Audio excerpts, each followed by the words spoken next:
flyweight title on the line at AFC 9. Scott Gregory from Team Coliseum in the blue Hayabusa shorts, taking on Conor Hignet out of Hammer in the black cage steel shorts. I'm David Leatherby. Alongside me, fighter, writer, and one hell of a model Yorkshireman, Jay Furness. Jay, we're in for quite a bout here, both claiming #1 ranked status in AFC at this weight class. Gonna be an interesting one. Scott Gregory's got that excellent wrestling background. Yep, on paper, this is a fantastic matchup. Obviously, Gregory has got the international caliber wrestling. You know, he's medalled in both British and international competitions in wrestling. And Hignet, fantastic MMA record: 8 wins, 1 loss, 4 knockouts, and 4 submissions amongst those wins. So a proven finisher. This should be a cracker. Yeah, that really is a stunning record Hignet's got there. When we caught up with him before the show, I was surprised that he'd almost gone under my radar, at least, because that's quite a record of finishes. Gregory, as you said, probably going to look to use that excellent wrestling. But obviously, we speak about, as I say that, shoots in a textbook takedown. As I say that, Jay, often at these level, guys won't have a lot of videotape, but I'm sure Conor Hignet is going to be aware of Scott Gregory and the skills he's bringing to the table. Yeah, purely on reputation for his wrestling. You know, it's no secret that he's a fantastic wrestler in MMA. And obviously, being in the UK, there's not too many of them about, so a wrestler of his caliber, you know, it doesn't go unnoticed. And you can see that just he's so tenacious with his takedowns. I've called his fights before, and he's purely relentless, you know, and it doesn't give the guy an inch when he's getting them takedowns. He has suffered submission losses before, but he's now 3 wins in a row, and he's added some submissions to his own game. Yeah, I'm sure the team down there at Team Coliseum, under the tutelage of such people as Crew Aaron Chatfield, they're going to be working on the weaknesses all the time. Gregory, I'm sure he's been working on submission defense. Oh, for As sure. I say that, Hignet perhaps looking for an armbar, Jay. Gregory really trying to work his head in there, and he's managed to pull the elbow free. Definitely coming on with submission defense, and he's doing the right things at the minute to defend Hignet's attacks. Hignet looks for the omoplata. It's a lovely transition. Now the triangle. Back to the omoplata again, but what worked from Scott Gregory to get out of them submission attempts. He definitely has come on, you know, many times better than we've seen him before in his submission defense. Hignet very active off his back here. This looks a great matchup here at AFC 9. Nice knees to the body there from Gregory, utilising that top position. Takes side control. Got a nice underhook. This is a great position for him to start attacking there, peppering off with those right hands.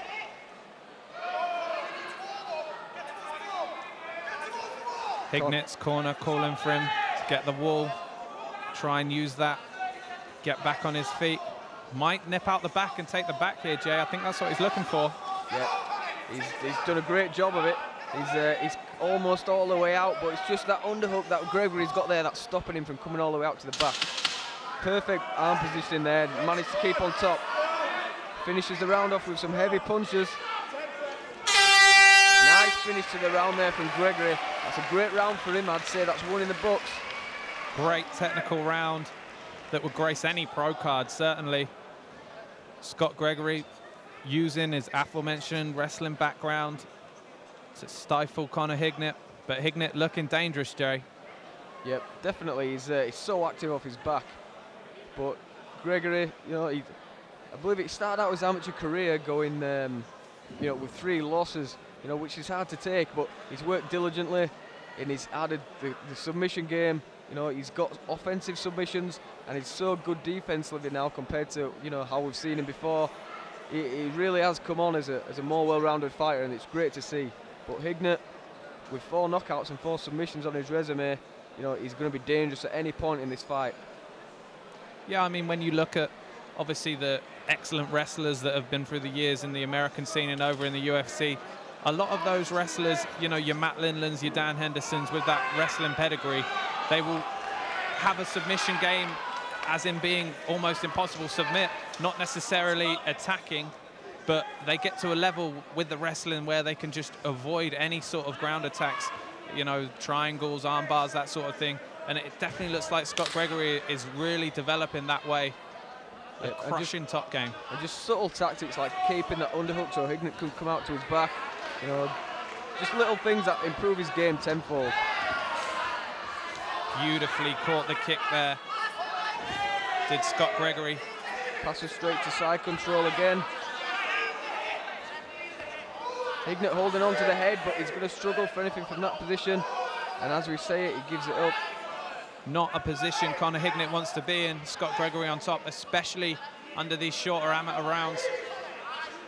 Nice knees to the body there from Gregory from the top. Straight into the ribs, those can do some damage.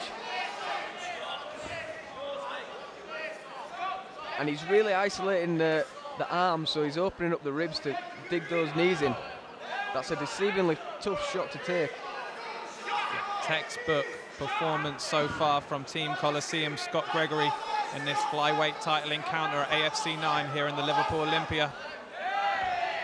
Looks for a north-south choke. I'm not quite sure if it's under there, but he's definitely working for it. Hignet trying to turn out of it. This really would be a turn up for the books if Gregory could submit Hignet. Great scramble from Hignet back to guard. This is where it gets dangerous because Hignet has got the submissions and he's dangerous off his back. He's looking to isolate an arm there and again look to attack for the arm bars or the triangles which we saw in round one. Gregory just staying in tight though and not letting Hignet get off his attack so far. Big right hand comes in there. That ground and pound looks very hard from Scott Gregory. Yeah, really driving Hignet's head through the mat. We could feel that outside the cage. You can hear Gregory's corner shouting for the pass as Hignet's legs open.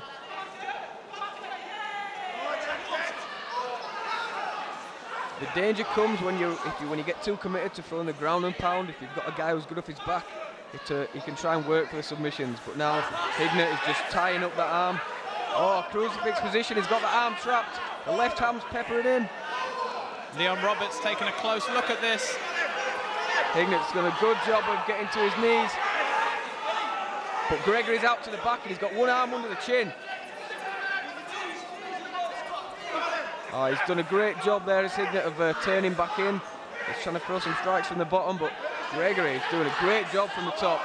Big punches coming in from the knee on belly. Hignet defending.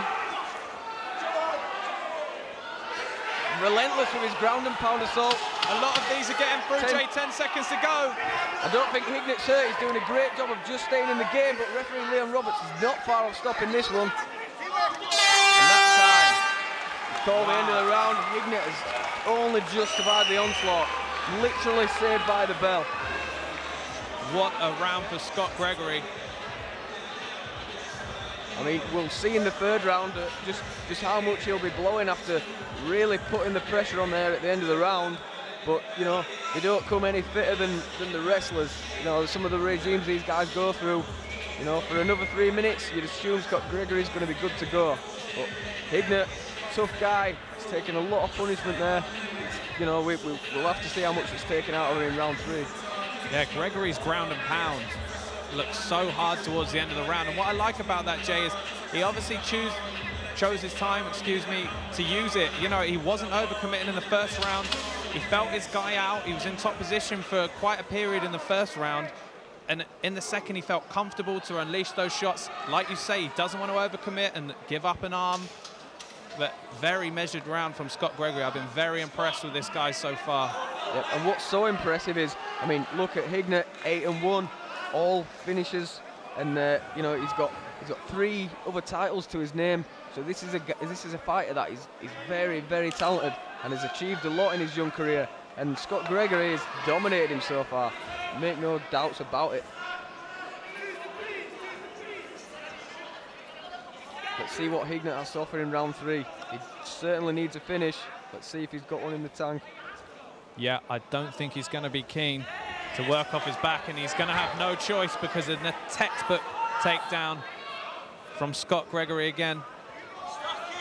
Straight away though, Hignet is working off his back, looking for submissions, but Gregory just squares up the hips and just slows down the pace, digs in the head, and that is fantastic work. Yeah, as you say, Jay, the improvement in submission defense from Scott Gregory really is like night and day, isn't it? I mean, the guy has come on so much. You can just see that from his posture and his hips. They've really been working him hard down at Team Coliseum. Yep, and you know, a guy with the caliber of wrestling that he has, at an amateur level, you're going to struggle to find anybody that can stuff that takedown. You know, he's going to be a nightmare for a lot of guys.